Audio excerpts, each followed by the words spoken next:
responsibility was project leader or the senior project engineer. We began to work on the design of a microchip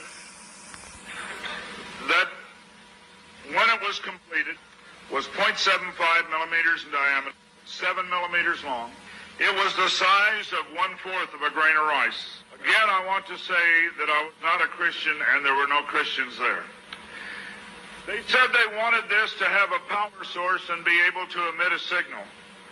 And they told us they wanted us to use lithium as a battery source. Lithium's used in watch batteries, it's used in heart pacemaker batteries, it's used in a lot of places.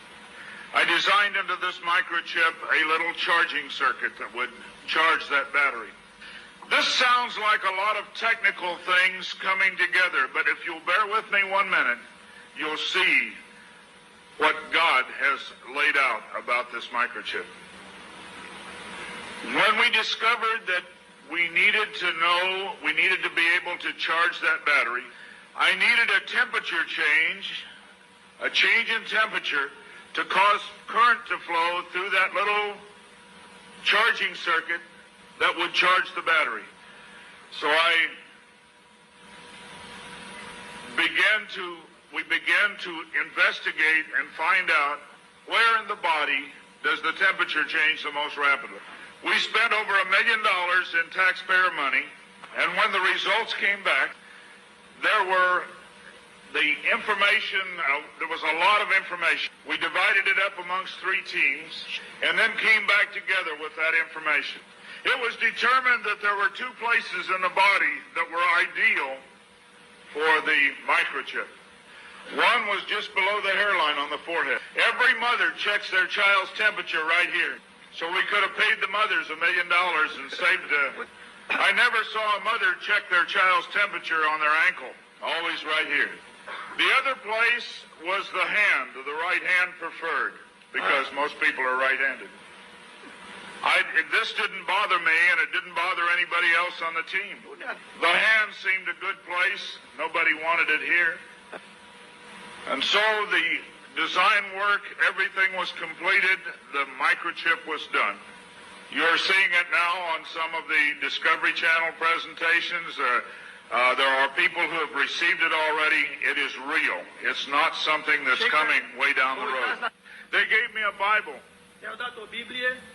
They told me not to read the book of Revelation. They said the book of Revelation is too hard to understand. So I waited, and I didn't read the book of Revelation for quite some time. Then one day I came to Revelation 13, verse 16. And he causes all, both small and great, rich and poor, free and bond, to receive a mark in their right hand or in their forehead. I didn't like what I saw. I went back and looked up the word mark. I went to the Strong's Concordance, and I found that John had used 3 words for the word mark. Charagma, charicature, and charax. That was from the Greek. I looked at those words. They talked about a scratch or an etching. They talked about a lot of things. And I said, God, this isn't it. We didn't do it. He said, go to the word for 666. The word is chixastigma. In the Greek, it says to go to 4742 as a cross. The last half of the word chixastigma. And when I looked at what it says stizo, i.e. to stick, to prick, a mark incised or punched into for recognition of ownership. I thought about the little injection tool. The end of it is called an incisor.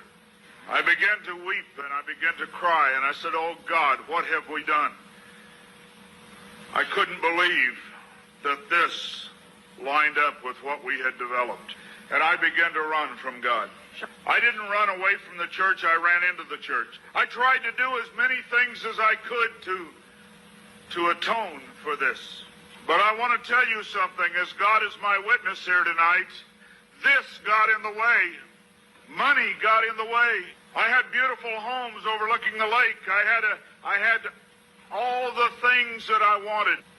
And I ran because of the money. My ability to go and get $250,000 in research money took me away from telling the message. I ran for many years. What I want to tell you is that this is real. The microchip implant is real.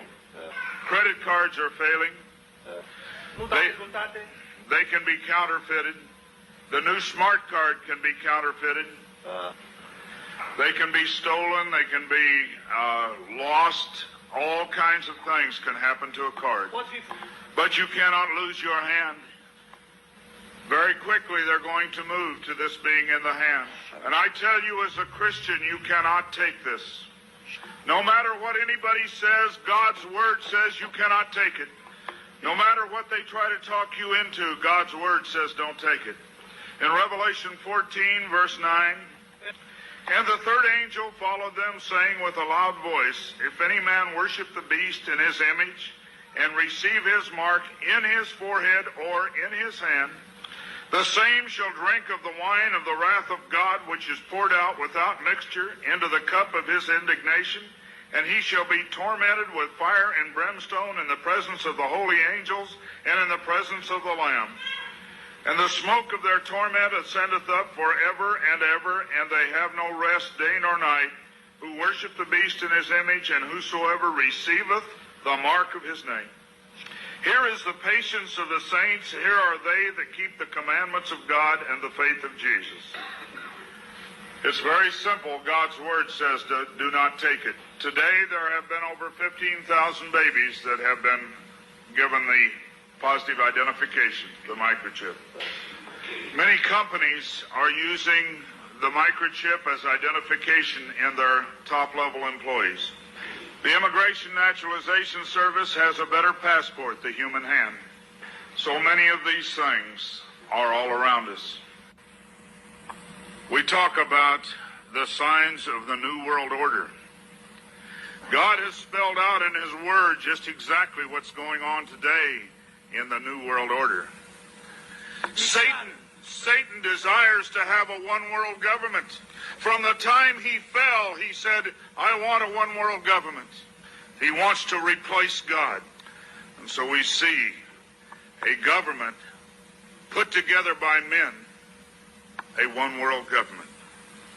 The signs of the times are all around us.